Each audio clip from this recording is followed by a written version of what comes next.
He's like, I don't know. All right, guys, let's get on to our fourth topic tonight. And the fourth topic is going to be, if I could read here real quick, Alex Malarkey. This is a really good story. I think we're going to get in this a little bit. The boy who came back from heaven admits he made it all up. So here we go.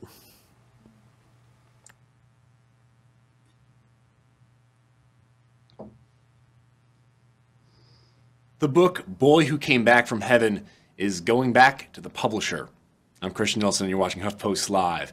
Alex Malarkey, the then 6-year-old who claimed he died and briefly visited heaven, then detailed his experience in the book Boy Who Came Back from Heaven, has admitted he made the whole thing up. The 2010 book, written by Alex and his father Kevin, describes what Alex said he experienced after a car accident left him paralyzed and in a coma for 6 months. But now in an open letter published on the website Pulpit and Pen, Alex Malarkey admitted the story was fabricated. He wrote, "I did not die. I did not go to heaven. I said I went to heaven because I thought it would get me attention." The now 16-year-old adds he made the claims prior to reading the Bible, and that he didn't want to continue profiting from lies like so many others. His father, Kevin, has not yet commented on his son's announcement, but his mother, Beth, blogged a few months ago that she was troubled by the book. It is both puzzling and painful to watch the book, The Boy Who Came Back from Heaven, not only continue to sell, but to continue, for the most part, to not be questioned. Alex's name and identity are being used against his wishes. How can this be going on? Great question. How did it get this far? Another great question. According to the Washington Post, Tyndale House, the publisher of the book, announced they will immediately stop selling the book. While the book will be taken off the shelves, other similar books continue to sell. Books like 90 Minutes in Heaven and Heaven is for Real are best-selling Christian books, though they are highly criticized within the Christian community. But at the very least, Alex Malarkey's story was just that, malarkey. So there you go, guys. Before we start, Oh, God, I know. that was so cheesy at the end. Yeah, Right. but it's pretty good. But before we start here, I want to bring up something else he said, Alex Malarkey. And this is bullshit. His last name might as well have been bullshit. Exactly. You know, Alex bullshit or Alex. Yeah.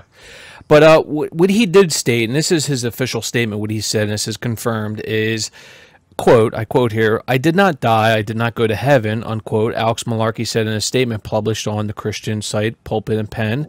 Quote, again, which they did not cover, is this: "I said I went to heaven because I thought it would get me attention. When I made the claims that I did, I had never read the Bible." Remember that. "People have profited from lies and continue to. They should read the Bible, which is enough. The Bible is the only source of truth, and hear me here, anything written by man cannot be infallible." I'm sorry, but the Bible was written by man. Ancient fucking peasants, Bronze Age mythology. How could someone put and he those two claims things that back it to was back? not infallible. Yeah. Exactly. So it's just pretty fucking Jesus. sick. What? Jesus. Jesus. Isn't that like just a classic cognitive dissonance right there? I mean, even in writing. It's It's so Jesus twisted. Christ.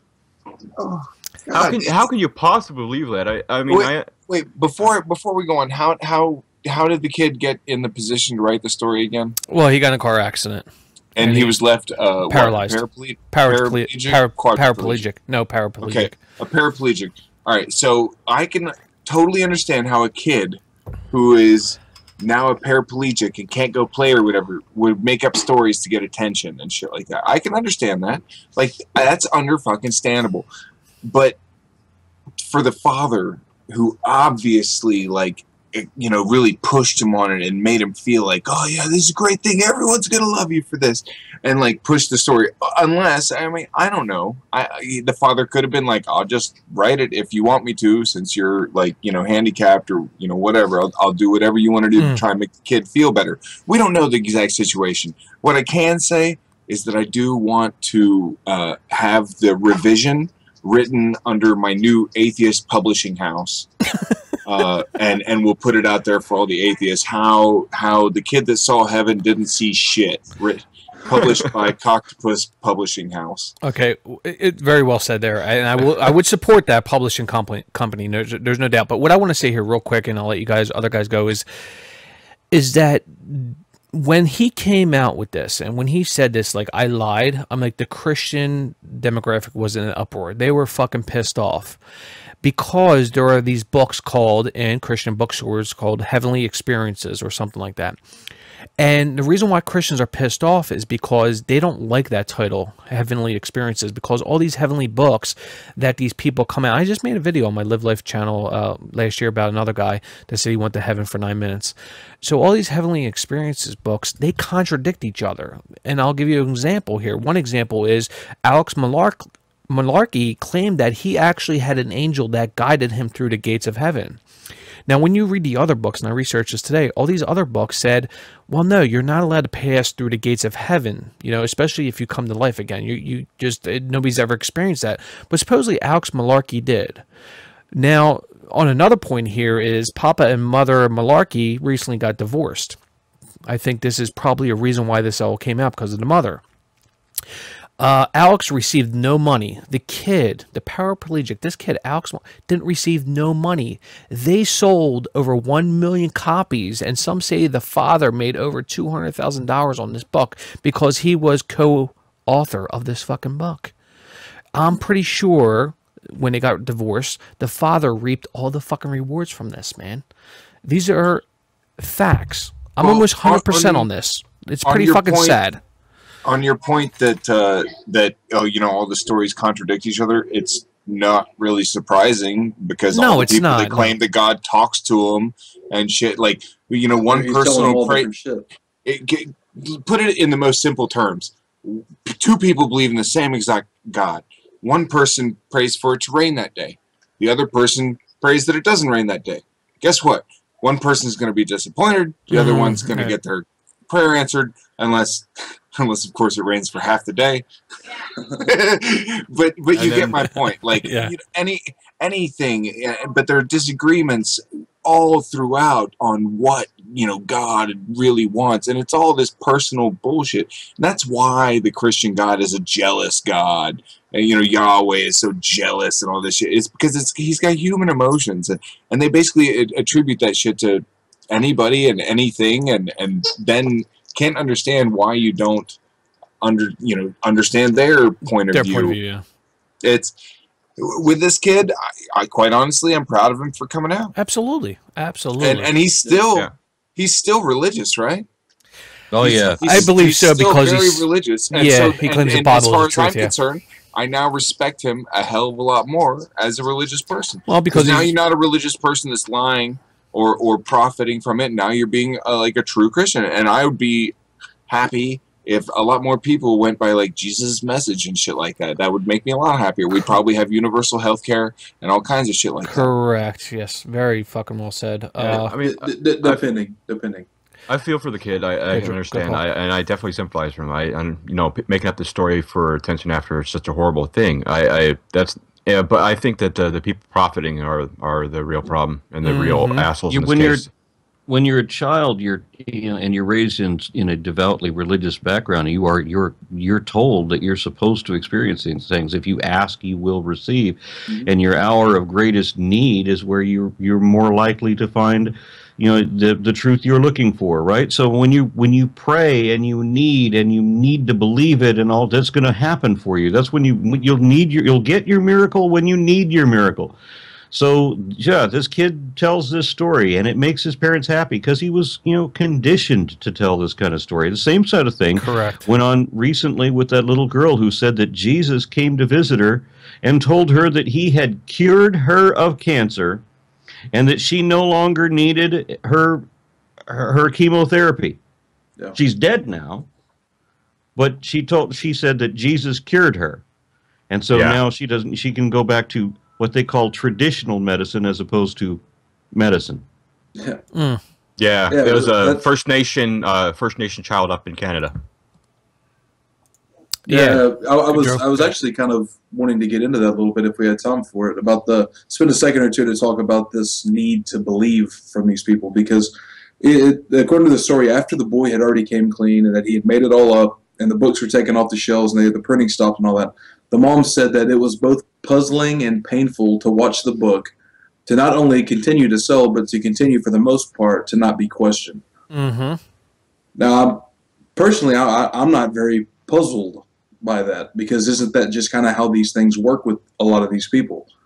And that's what I'm kind of I'm really interested in. That is like, what is the aspect of it of just like they have all of these the near death experience stuff, and it's just that you have to believe it. I'm assuming it's just a comfort thing, because it seems like they don't want to live a life based in reality as much as they want to just be comfortable. Well, I'll tell you exactly what you're talking about from a personal experience. My mother wanted my daughter to be baptized. That was like, and I knew that the consequence was my daughter getting her hair wet. And the benefit was making my mother comfortable and shutting the fuck up about it. So I did the common sense thing, and I didn't stir it up, and I was just like, okay, go ahead. Hire a fucking photographer. I don't give a shit. And they did. They hired a fucking photographer. But, yeah, there's a difference between comforting someone by letting them do that. If my mom was to say, like, your daughter has an infection, don't give her medicine, instead pray for it, then you realize there's harm being done. Correct. It's distinguishing between when religion is causing harm and when religion is just comforting people. And that's a big difference. You can't ignore something like that. When religion is comforting someone and you try and take that away from them, you're going to see a huge, it's not just defensive. They go on the offensive. You don't try and take away someone's comfort zone. But if it's not harming anybody, honestly, I say let it the fuck go. I mean, that's kind of the point of freedom of religion. Yeah, if it's not harming people, let them do their fucking thing. And even if it's, something like my mother, it'll make her feel better to have my daughter baptized. I don't give a fuck about that. That's not worth it to me to create a big stir and a big fucking something that's going to go on for weeks or months or so. Fuck all that. Just go dunk her head in some water and be done with it. You feel better? Great. Let's move on. You're 100% right, dude. I follow you 100% there. Is like, I understand like religion, like, with my ex-wife and everything. I'm not going to go into that again, but yeah, it made her feel good. That's fine. If it makes you feel good, and to be honest with you, I say that to these people is like, there's people out there that are weak-minded when it comes to dealing with their day-to-day life, their daily life, and they need that comfort from, I guess, God, and that's fine. I don't need that. I'm fine. I take on my own personal responsibilities. I don't have to say I sinned and ask for forgiveness from a deity. I don't have to do that because I bear my own personal responsibility. I say, yeah, I fucked up. How can I be a better person? Well, let's not do that again. And that's what I say. You know what I mean? Well, the benefit that a God offers is that when you wrong society or when you wrong a person, in either case, there's an atonement that's expected. But Correct, when you wrong your God, then all you got to do is pretend that your God loves you and your God hates all the same things that you hate, and your God agrees with everything that you're doing, and he understands fully why you did what you did and why you're going to do it again. So there's no problem with that. Your God forgives everything that and you don't have to do any kind of atonement at that point. A very good point. The atonement thing. Like if you're drunk driving and you run over somebody, and you don't say sorry to their family, but or you do or whatever, they don't forgive you, but you say sorry to God, and of course God forgives you, and so you're okay. You're okay with it because your bad shit is forgiven by the ultimate power, and that's a much more comforting thing. In that case, their comfort zone is affecting other people, and it's not affecting other people in a negative way. Not just getting the hair wet. You're fucking like killing people or hurting them, and that's when obviously you have to draw the line. I totally agree. I think we're all in agreement. Yeah, it's just about we're all in agreement. The ultimate authority who can tell you whether or not you're a good person, but it's actually yourself who just tells you. Yeah. A sociological freaking guys, but us atheists hate God and we hate everything God stands for. So just want to get into that. So. You're right, Joe. Yeah. I deny the Holy Spirit. Remember? That is the one unforgivable sin in many denominations, by the way.